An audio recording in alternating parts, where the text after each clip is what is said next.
Capel Curig. Pentref wedi ei leoli yng Nghalon Eryri. Mae miloedd yn heidio yma bob blwyddyn i fynydda, edmygu'r olygfa ac i gampio.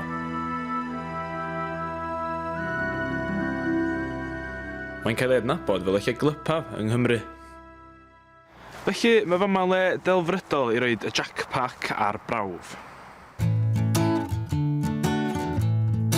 Dwi'n mynd hapus, i fod yn onest. O'n i'n meddwl y holl pwynt ni ddod i'r lle glypa yng Nghymru oedd i arbrofi ar y Jakpak, ond typical, mae'n lyflu. Bob dim yn erbyn Tomos. Just y byd. Be ydy y Jakpak? Wel, y Jakpak ydy cot, fel ydych chi'n gweld, sydd yn newid i fewn i sach gysgu a fewn i babell.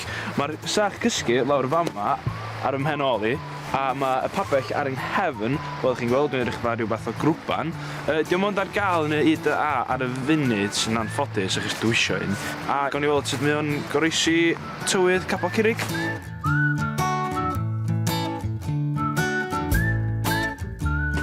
Yn fan hyn mae gen i'r sach gysgu.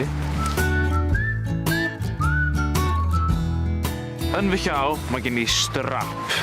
Ar ôl chdi clipio nhw fewn, maen nhw yn cadw sach gysgu i fyny. O ran sach gysgu, dwi'n meddwl bod o'n effeithiol iawn, achos, wel, diolch mynd o fyny at nipples fi. So, mynd mlaen i'r tent fan. The instructions. Ti'n angen pegs nhw?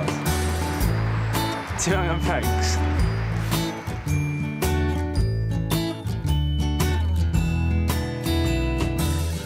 Mae hwnna'n bosib.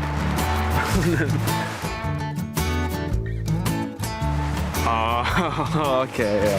Dwi wedi ffeindio'r instructions.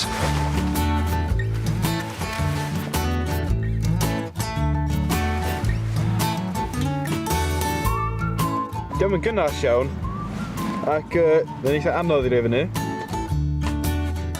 Fy marn ni ar y Jakpak, syniad gret, ond diolch yn dda iawn.